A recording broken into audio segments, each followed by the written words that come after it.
Selamat pagi, ada yang tahu sekarang saya sedang berada di mana? 100, saya berada di Labuan Bajo, Manggarai Barat, Nusa Tenggara Timur. Gerbang bagi para wisatawan yang ingin memasuki dunia prasejarah. Labuan Bajo menjadi titik awal untuk para wisatawan yang ingin melihat keindahan Taman Nasional Komodo yang memesona.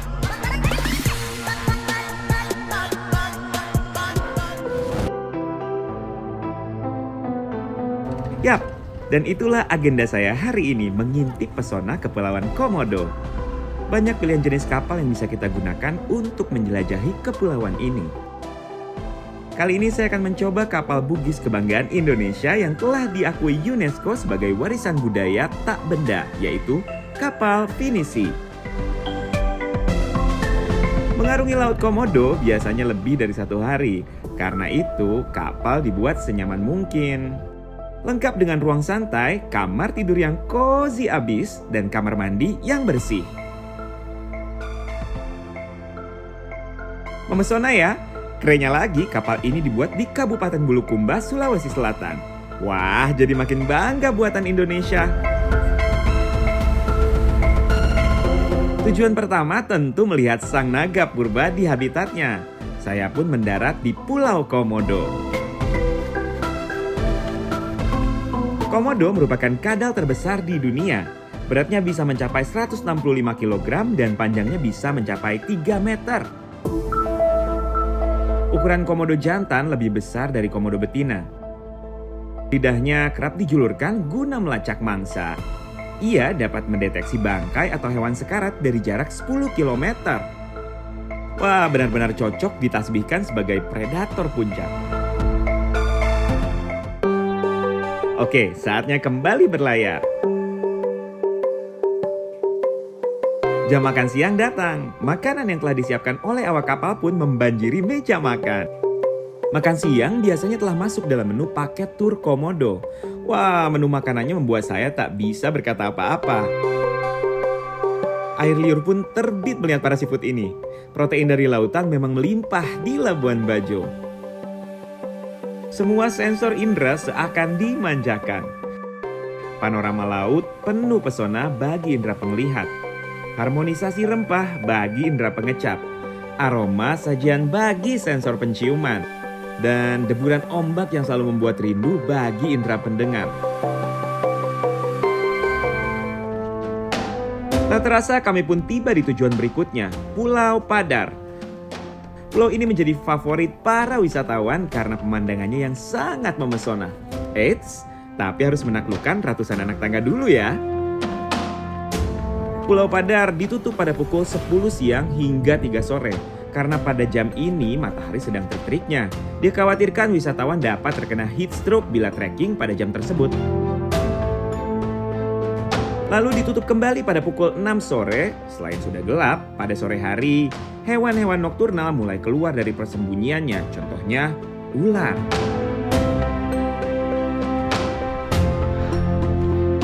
Wah, akhirnya sampai juga di puncak Pulau Padar.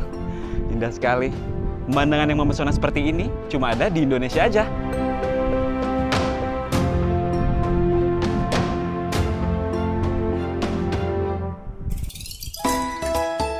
Terjawab sudah kan kenapa Padar menjadi incaran para pemburu selfie? Eits, ada sinyal loh di sini. Saya jadi ingin mencari inspirasi untuk liburan esok hari di www.indonesia.travel. Tak jauh dari Labuan Bajo ada desa wisata Wairebo. Menarik nih. Senja kembali ke peraduannya. Saatnya kita kembali ke Labuan Bajo. Pulang sambil membawa kenangan indah akan Komodo. Kepulauan Komodo memang memesona. Pesonanya terpancar sejak matahari muncul di ufuk timur hingga tenggelam di belahan barat bumi. Kalong-kalong pun terbangun dari tidurnya, terbang keluar dari pulaunya demi mencari buah yang sekaligus membantu penyerbukan alam, membuat ekosistem sekitarnya terus berputar. Oke, sekarang saatnya ke tujuan berikutnya. Desa Wisata Wairebo, Kabupaten Manggarai. Desa Wisata Wairebo terletak sekitar 120 km dari Labuan Bajo. Ditempuh dengan 2 cara, yaitu 4 jam perjalanan dengan mobil lalu disambung trekking dari Desa Denge, desa terakhir yang dapat dijangkau oleh mobil.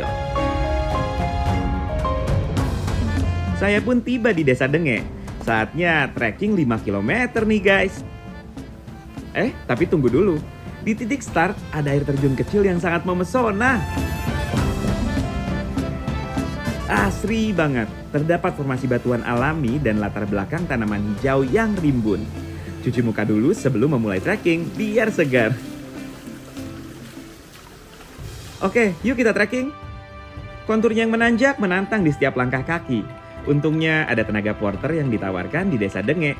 So, kita nggak perlu khawatir bila membawa banyak barang.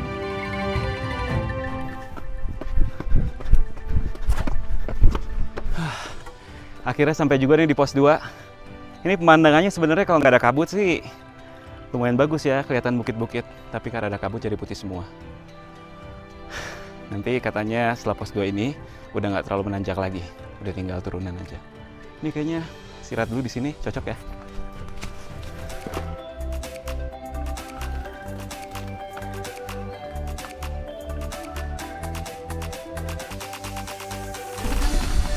Halo, selamat pagi.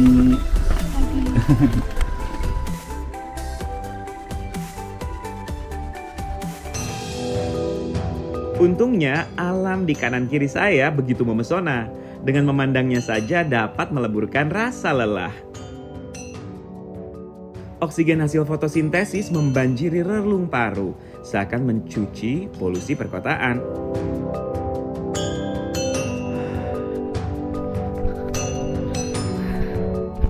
Wah, akhirnya sampai juga nih di Wairebo setelah sekitar 1 jam lewat lah perjalanan. Dan jalanan ke sini itu didominasi oleh tanjakan. Jadi pastikan menggunakan alas kaki yang nyaman buat trekking. Sesampainya kita di Wairebo, kita harus membunyikan kentongan ini dulu sebanyak 3 kali, menandakan kalau kita tamu datang ke Wairebo. Jadi sudah disiapkan dulu gitu. Mari kita bunyikan. Siap ya?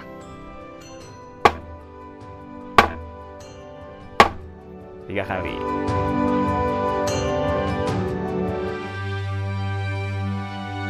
Yap, sebelum beraktivitas di Wairebo, tamu akan disambut oleh ritual penyambutan tamu bernama Wailu'u yang dihelat di rumah gendang atau rumah utama.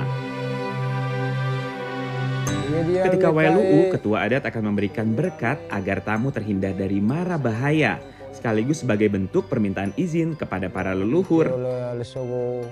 Bagi para warga atau wisatawan dianggap sebagai masyarakat yang sedang pulang kampung.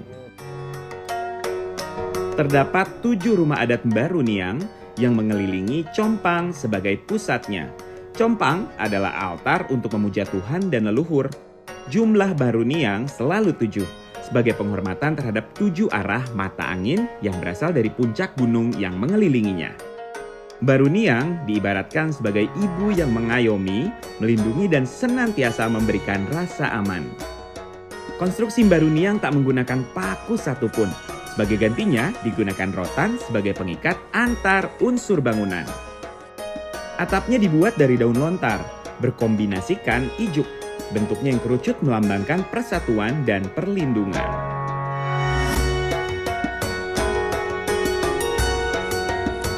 Tidak semua warga Wairebo tinggal di sini. Ada juga dari sebagian mereka yang tinggal di desa sekitar di bawah. Sehingga jumlah dari Baruniang ini tetap 7. Saat ini 6 Baruniang dihuni oleh warga Wairebo. Sedangkan 1 rumah khusus untuk para wisatawan yang datang menginap.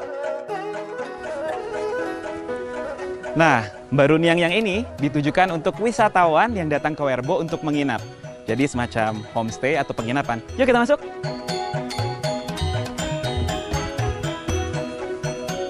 Oh, jadi begini dalamnya. Jadi ini bentuknya melingkar. Melambangkan keharmonisan dan keadilan. Dan ini ada kasur-kasur di sini. Nanti kita tidur di sini dengan wisatawan lain yang datang ke sini juga. Lalu yang menarik lagi adalah ini nih. Nih. Jadi ini kan tadi diceritain lantai 2-nya. Ini tangga naiknya dari bambu, terus ada lubang-lubangnya seperti ini. Kita coba naik yuk.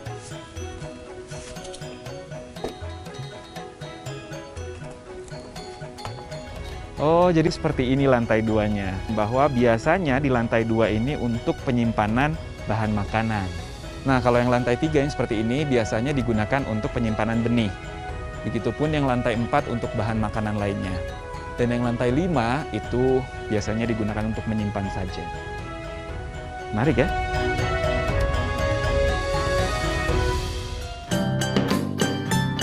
Biaya menginap di Wirebo adalah Rp325.000 per malam. Sudah termasuk sarapan dan makan malam. Jangan lupa untuk ke Wirebo, bawa jaket yang tebal. Karena di sini cukup dingin.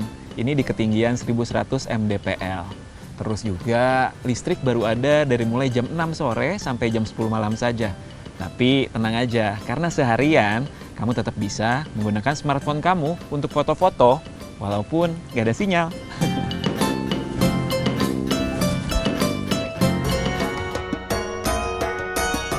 Makan malam tiba, saat yang tepat untuk mengakrabkan diri bersama wisatawan lain, bertukar cerita akan serunya perjalanan wisata di Indonesia aja.